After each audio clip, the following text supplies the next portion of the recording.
Ada istilah namanya kalau dalam kedokteran itu pain facial fracture. Semua wajah itu gepeng. Patahan itu yang melibatkan tulang-tulang seluruh wajah. Itu yang saya paling tampilkan. Karena apa? Assalamualaikum warahmatullahi wabarakatuh. Hai Sobat Sehat, ketemu lagi bareng Arini Husna di Dokter Talk edisi SMF Bedah. Dan pagi hari ini kita bakalan ngobrol tentang trauma maksilofasial bareng dengan Dr. Dharma Pravatana Tatondo Relang Maluga, spesialis bedah plastik, rekonstruksi dan juga estetika. Halo, Ya. Selamat pagi Dok. Pagi, Mbak. Apa kabar? Baik. Kita hari ini bakalan ngobrol sesuatu yang mungkin orang-orang juga asing dengarnya gitu. Iya. Arini pun baru hari ini sebenarnya dengar, tapi udah mulai cari tahu dikit-dikit lah, baca-baca dikit. Tapi pastinya Sobat Sehat semua nih pengen tahu lebih banyak lagi apa sih sebenarnya trauma maksilofasial ini. Boleh dokter secara umum dijabarkan dulu apa sih sebenarnya maksilofasial? Sebelum ke trauma maksilofasial, saya ingin menjelaskan bagian dari bedah plastik dulu ya. Bedah plastik itu ada dua, estetik dan rekonstruksi. Oke, kita nggak bicara estetik, tapi masuk ke rekonstruksinya. Nanti rekonstruksi itu ada 3 bagian sebenarnya. Karena trauma, karena keganasan, atau cacat lahir. Nah, kita mengambil yang trauma. Oke, Ya. siap. Trauma berarti trauma seluruh badan nih, dari kepala sampai ujung kaki trauma. Yang kita ambil skop maksilofasial, daerah kepala kecuali kranium. Tadi maksilofasial itu daerah wajah. Oh, daerah wajah ya? Daerah wajah mulai dari kulit luar sampai ke dalam tulang. Setelah tulang di bagian kepala nanti bagiannya Dr. Ferry bedah saraf itu. Ya kan? Nah, itu. Jadi maksilofasial yang disebabkan oleh satu trauma, ya kan? Penanganannya dan topik pembicaraan kita hari ini. Jadi di bagian wajah. Bagian wajah. Tapi spesifiknya gitu, sebenarnya bagian ini tuh biasanya karena kasus apa sih dok? Itu tadi ada 3 ya, karena trauma, karena keganasan, ataupun cacat lahir. Nah, jadi kita trauma. Ya. Secara spesifik nih satu-satu sesuai yang pengen dokter jelasin ke Sobat Sehat nih tentang spek-spek yang udah dokter kasih tahu tadi. Baik. Trauma, kita berbicara trauma, sekarang kendaraan sepeda motor itu gampang sekali kita dapat ya, mudah sekali. Jadi di jalan-jalan raya saya lihat padat. Jadi traffic light accident, kecelakaan lalu lintas paling sering. Nah, kalau kecelakaan lalu lintas di daerah kepala biasanya melibatkan wajah juga. Pasti, apalagi kalau misalkan pakai helm nggak safety gitu ya, pasti bagian wajah yang duluan kena gitu. Betul, di situ ada trauma daerah sana, mungkin cuma kulitnya saja, atau sampai ke dalam, sampai ke tulang-tulangnya. Nah, itu yang topik yang kita harus tangani. Jadi biasanya, tapi paling parah, biasanya sebelum ke paling parah dulu nih dok. Biasanya kalau yang kecil-kecil yang masih aman tuh yang seperti apa sih dok? Yang ketika maksudnya gara-gara kecelakaan dan lain-lain gitu, tapi masih aman nih gitu, nggak terlalu parah lah, masih bisa ditangani gitu. Ya, sangat subjektif sekali ya kan. Pada kita bicara aman itu penilaian pribadi. Mungkin Mbak Arini kalau ada luka sedikit di wajah, suatu problem yang besar. Panik. Ya kan, panik ya kan. Betul. Karena ini kan appearance ya, penampilan. Bagi orang-orang yang lain, mungkin seorang preman, maaf ya, dalam kutip, di jalan, kalau makin ada luka di wajah, makin garang dia kan. Nah, jadi kelihatannya makin sangar. Jadi sangat subjektif. Untuk yang kita tangani biasanya life saving. Yang paling sering kita life saving. Jadi kalau ada kecelakaan lalu lintas, kita selalu biasanya beririsan dengan bedah saraf. Kalau kesadarannya membaik, bisa kita operable, ya kan, dioperasi, kita lakukan operasi secepatnya. Patah-patah tulang wajah, makin cepat kita tangani, makin baik. Karena durasinya kita ada spare 2 minggu, Mbak. Kalau melebihi 2 minggu, sangat sulit karena dia sudah sticky, sudah melengket kemana-mana. Jadi misalnya patah tulang wajah, rahang. Kalau kita tidak tangani secara benar dan cepat, lebih dari 2 minggu sudah sulit kita mengaturnya. sehingga harus potong lagi gitu. Oke, nah makanya mungkin yang sering kita dengar kan bedah plastik nih secara tanda kutip kayak operasi plastik Estetik, gitu. iya. Ini bicara orang awam ya dok. Betul. Tapi kalau operasi plastik kan kesannya kayak yang masih bagus terus masih kelihatan lagi. Tapi kalau misalkan untuk kecelakaan dan lain-lain kita bentuknya itu udah beda lah sama operasi plastik. Nah biasanya apa sih yang perlu diketahui lagi nih sama sobat sehat mungkin di rumah detail-detail tentang bedah plastik rekonstruksi ini dok? Ya, sebagai gold standar tujuan akhir operasi trauma pada maksilofasial itu fungsi. Kita harus mengembalikan fungsinya, bukan penampilannya. Fungsi mengunyah rahang, misalnya kalau patah tulang rahang ya, rahang gigi atas dan gigi bawah harus bisa ketemu. Kalau itu nggak ketemu nggak enak mbak, ganjal sedikit aja nggak enak ya kan? Betul. Nah, kita harus presisikan ya kan. Daerah wajah, tulang hidung, pernapasannya fungsinya harus baik. Kalau dia terhambat, ada sumbatan, itu kita harus reposisi sehingga posisi pernapasannya itu normal ya. Di sini kita mengutamakan fungsi dulu, tetapi tidak melupakan penampilan. Ya itu kelebihannya, memperbaiki fungsi, tapi penampilannya jangan jelek-jelek banget lah. Gitu. Karena ya tadi karena membedakan dengan si operasi plastik ini ya, maksudnya dia kan fungsinya mungkin aman-aman aja, cuman ada yang harus, mungkin nanti pakai bahasa awamnya gitu ya. Kayak cuman kalau misalkan bedah plastik yang untuk si maksilofasial ini adalah tadi mengembalikan fungsi-fungsi yang dibenerin dulu baru nanti penunjangnya penampilannya gitu. Kayak apa sih lagi yang detail-detail yang mungkin sobat sehat pengen tahu dan Dokter Dharma pengen kasih tahu lagi nih buat teman-teman basic by basic lah gitu tentang si bedah plastik ini. Bedah plastik atau trauma? Iya, lebih ke trauma maksilofasialnya. Karena kan setelah kita tahu gitu, oh ternyata kalau misalkan kecelakaan tuh kayak gini. Iya. Gitu.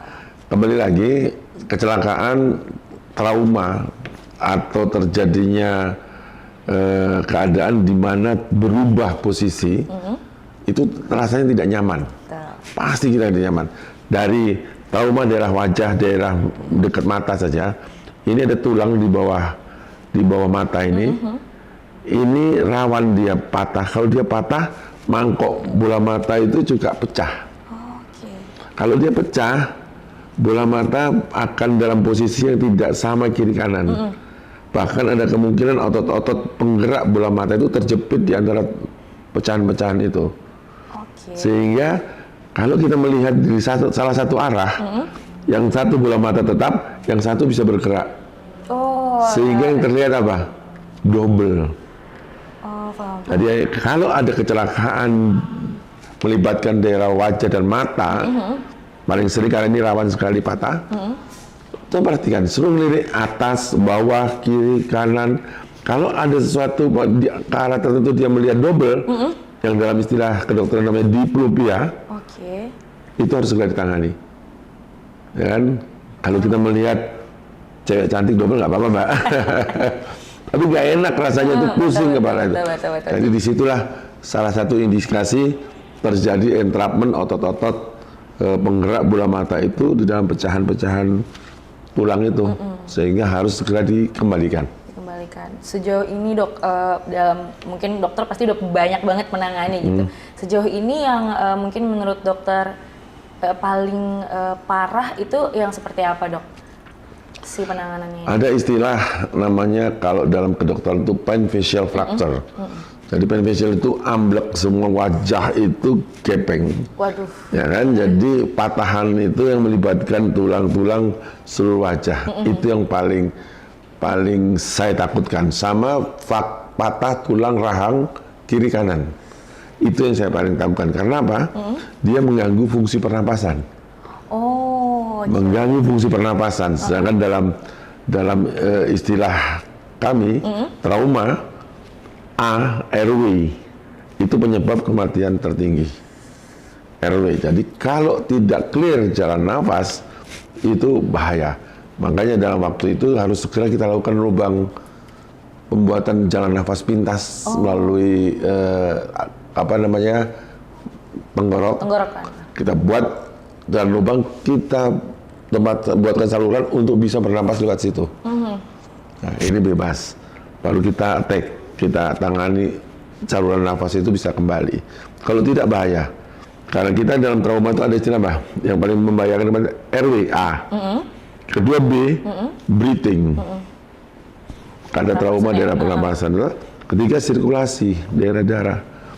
Itu paling cepat menyebabkan satu kasus kematian. Jadi bisa dibilang yang paling parah ya karena mengganggu si pernapasan tadi ya. RW, iya. Kalau masih ibaratnya kayak luka-luka doang, maksudnya tapi jalan nafasnya masih aman, insya Allah masih bisa lah gitu. Ya, jadi terbilang parahnya di sini karena akan menyangkut ke kematian. Nah dok, Arini tuh sering banget dengar gitu, kalau misalkan orang operasi plastik biasa atau berplastik, katanya untuk memperbaikinya tuh ngambil kulit-kulit dari badan yang lain. Boleh dong dok, ini apakah si bedah plastik ini juga sama gitu? Dan biasanya apakah memang harus ngambil dari kulit sendiri kah atau kayak gimana gitu? Karena orang awam mungkin dengarnya kayak serem juga ya diambil dari kulit-kulit kita yang lain, atau bagaimana dok? Jadi gini, kita masih batasi dalam pasien ya, trauma. Salah satunya kehilangan jaringan kulit. Misalnya trauma tiba-tiba di sini lubang kemana entah kemana bolong, itu harus ditutup. Ya kan? Satu-satunya yang menutupnya itu yang paling kita utamakan pertama daerah yang paling dekat. Daerah yang paling dekat dengan ini itu mirip. Paling mirip. Nah, kalau kita tidak memungkinkan ngambil dari wajah, kita ngambil dari leher, kita bawa ke atas, ya kan? Karena daerah kan paling dekat. Kalau kita ambil dari paha kan terlalu jauh itu, kan? Nah, kedua, yang paling bagus itu namanya flap. Flap itu kita ambil kulit, kita ambil pembuluh darahnya, kita ambil juga jaringan di bawah kulit. Semua, jadi jaringan itu hidup.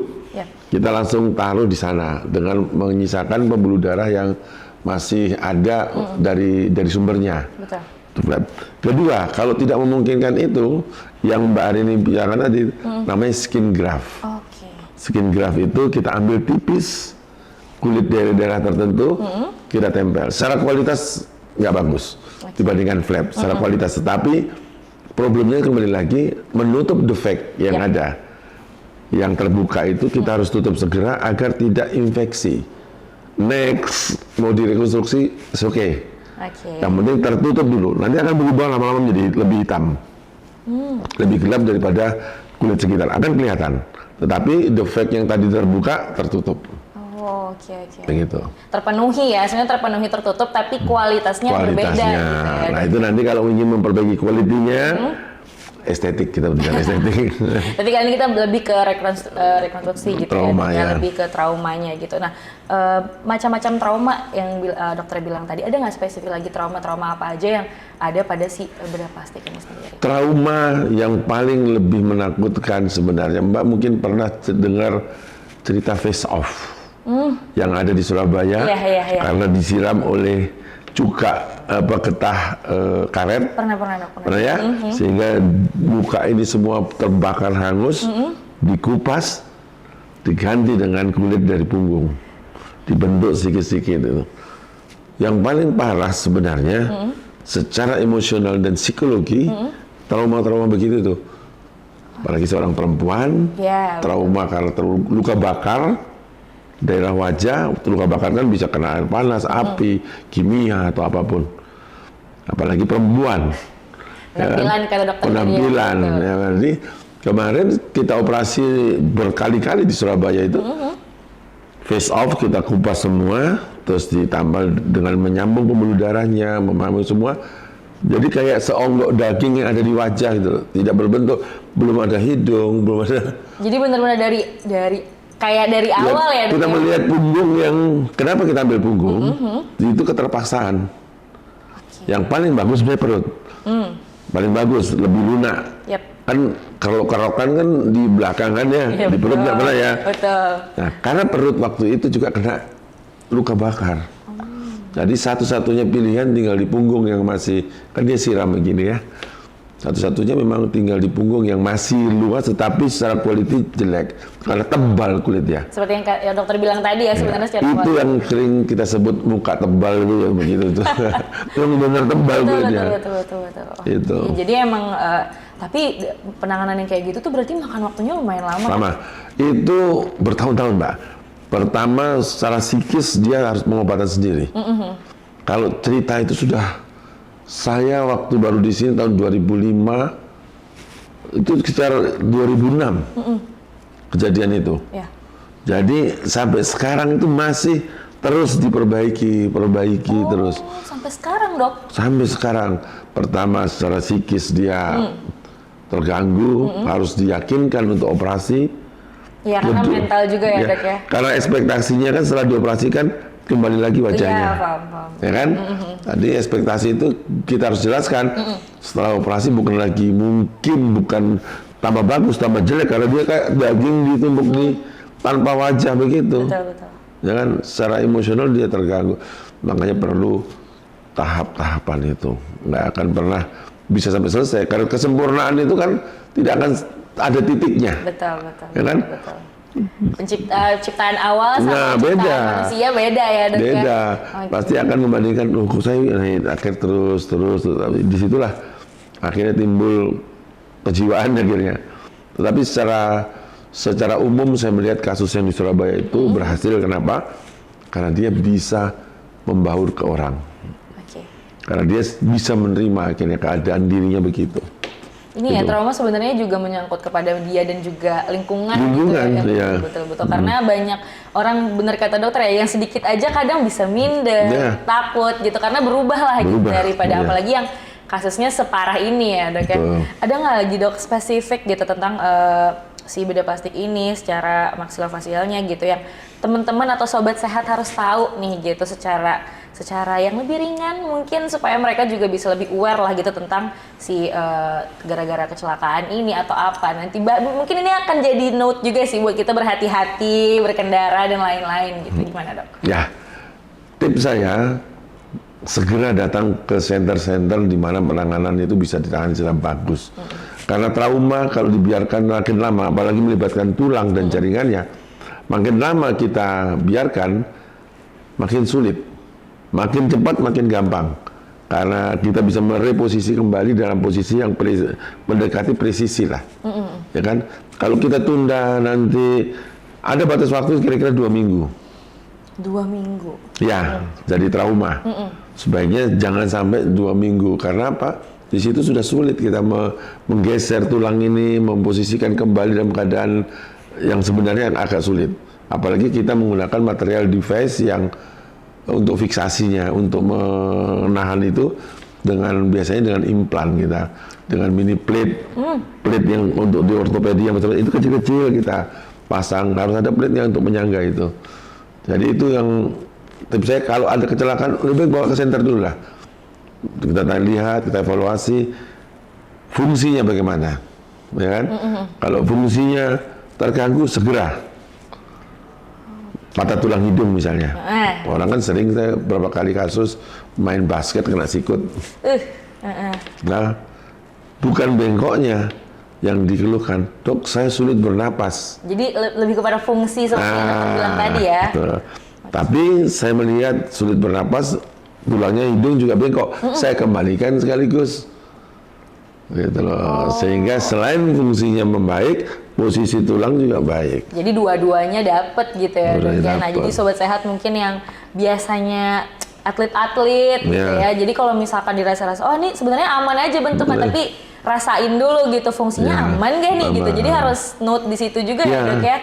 Oke, bener-bener Dok, sejauh ini gitu. Ada ini juga penasaran nih, kan biasanya kita apapun ya, sakit apapun gitu, kalau misalkan telat penanganannya itu akan berbeda gitu. Ada nggak sih, Dok, yang datang ke dokter tapi udah kayak dalam kondisi sebenarnya harusnya ini udah bisa lebih cepet nih gitu, atau kayak gimana, Dok, yang telat lah gitu untuk datang ke dokter? Ya, ini ada beberapa kasus yang saya tangani yang namanya neglected, penanganan yang terlambat, ya kan? Akhirnya yang sudah melengket dalam posisi salah kita potong. Oh, potong. Okay. Potong. Nah itu sulitnya, kita bukan menggeser, karena digeser nggak bisa. Kita harus potong tulang itu, dikembalikan dalam posisinya. Dengan melakukan fungsi itu agar tujuannya fungsi ya. Nah, kadang-kadang nggak enak datang ke klinik atau apa, Dok, gigi atas saya dengan bawah nggak ketemu. Ya kan, ganjel, miring. Itu nggak nyaman, Mbak. Saya ada sedikit aja pasir sedikit di gigi nggak enak. Benar, Ya kan? benar.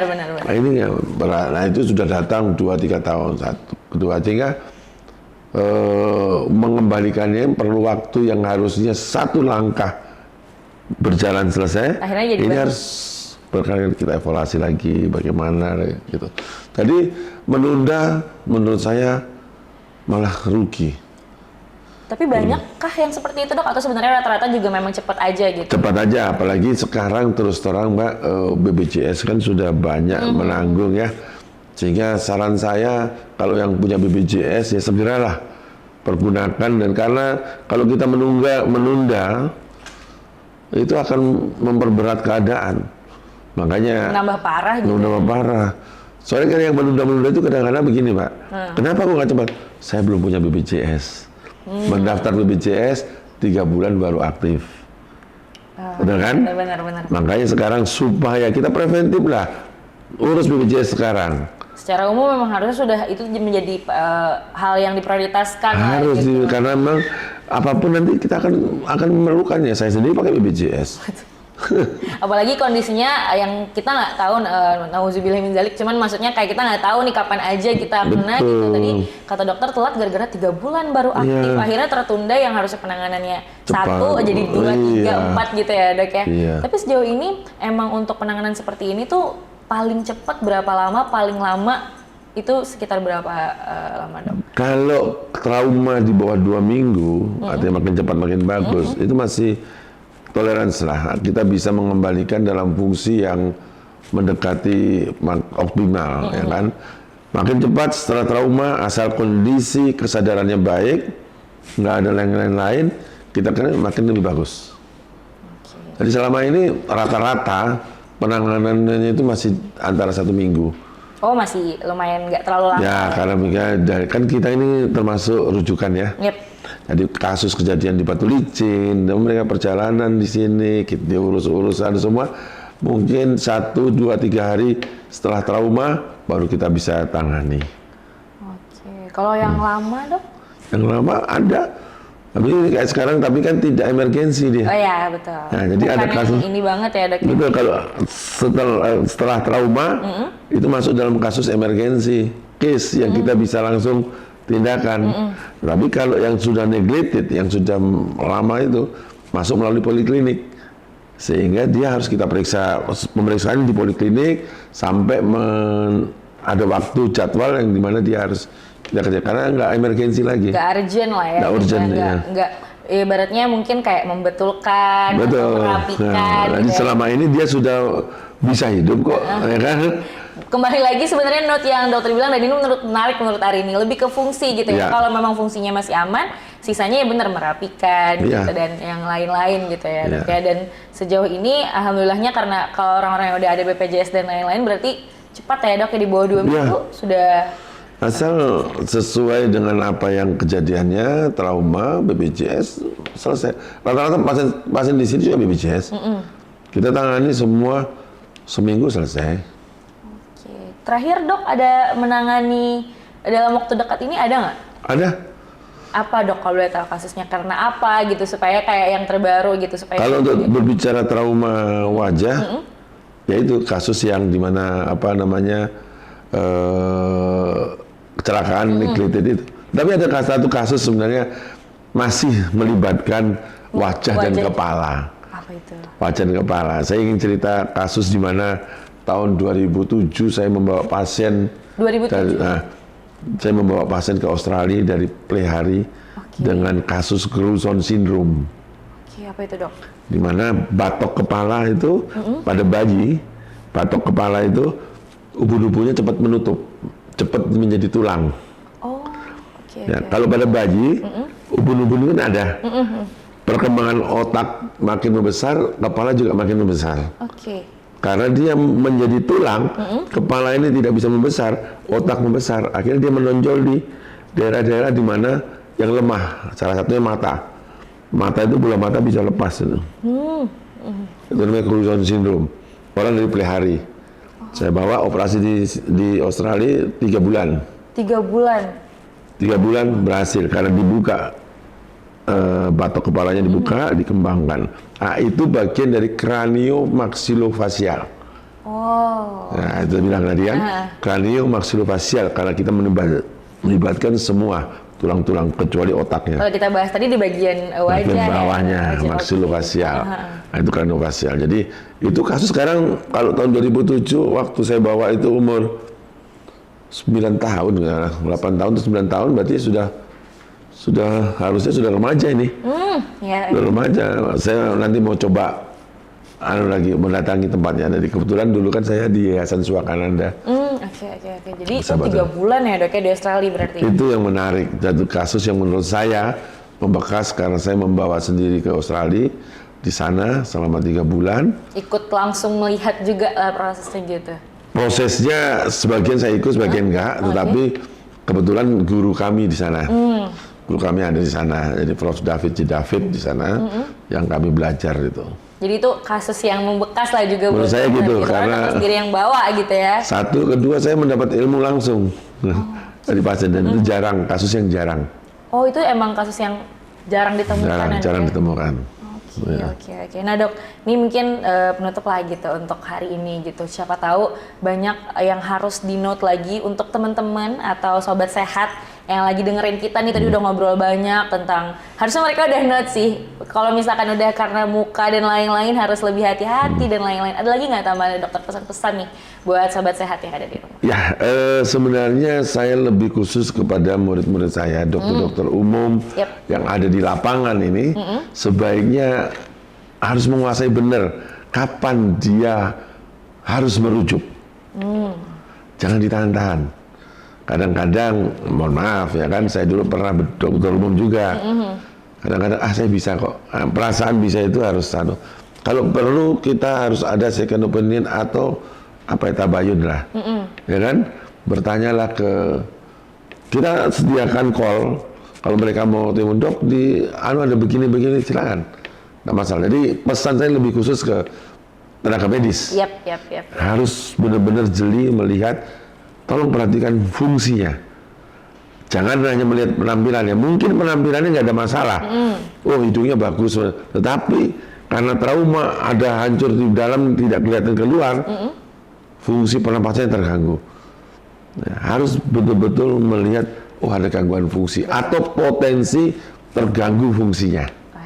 Itu harus diperhatikan. Jadi note-nya lebih ke teman-teman medis gitu medis. Teman-teman medis di dokter umum yang kalau ada penanganan secepatnya dicek gitu ya dok ya. Jangan ragu, betul dok? Jangan ragu gitu ya. Jadi langsung dicek kira-kira kalau misalkan aman nih, tapi lihat dulu fungsinya dan lain-lain gitu ya. Apalagi kalau misalkan kecelakaan biasanya rawan di bagian dalam ya dok, maksudnya nggak kelihatan di luar, belum tentu, harus dicek lagi. Tapi biasanya murid-murid atau dokter-dokter umum yang sudah melewati ATLS, kami punya course namanya Advanced Trauma Life Support, ATLS. Itu diajari betul ABC-nya kasus-kasus trauma ini. Biasanya kalau yang sudah melewati itu mereka tahu, saya harus kesini, saya harus kesini gitu. Cepat gitu ya dok ya.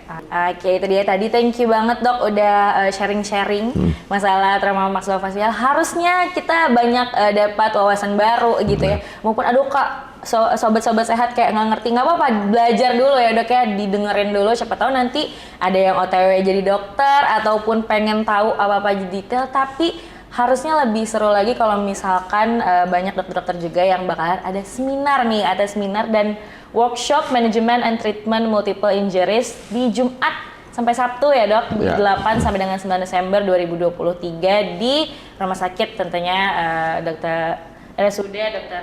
Haji Mo Ansari Saleh Banjarmasin. Ini buat dokter-dokter? Ya, buat dokter, terutama yang menangani kasus-kasus di lapangan. Kalau yang sudah mengikuti ATLS mungkin sudah advance ya kan. Tetapi ini yang belum, ini sangat bagus. Bagaimana dia mengenal trauma-trauma seluruh, nanti akan berbicara bukan cuma maksilofacial, trauma seluruhnya dari kepala sampai tulang-tulang kaki. Diajari secara simpel. Bukan untuk menjadi spesialis secara singkat, bukan. Tetapi mengenal kasusnya, mengarahkan kemana, itu menjadikan pasien itu lebih aman dan lebih safe. Yang lebih ringan lah gitu ya, makanya untuk dokter-dokter gitu ya. Ya, kalau kita tahu, saya tidak mampu, tapi kasusnya saya tahu, saya harus mengirim kemana, gitu loh. Oke, setuju. Jadi buat dokter-dokter umum gitu ya, Betul. Dok ya. Jadi untuk semuanya yang pengen tahu lebih detail lagi lah gitu, tapi untuk penanganan-penanganan yang lain. Itu ya, Dok ya. Di tanggal 8 sampai tanggal 9 Desember. Ini udah Arini kasih tahu juga, akhirnya boleh nanti langsung hubungi yang bersangkutan teman-teman di bidang SMF bedah. Jadi buat teman-teman dokter umum, dokter yang lainnya yang pengen tahu. Dan sekali lagi thank you Dokter Dharma. Sama-sama Mbak Arini. Ya. Di Dokter Talk tentunya. Jadi buat teman-teman sampai ketemu di Dokter Talk episode berikutnya. Bye bye. Bye.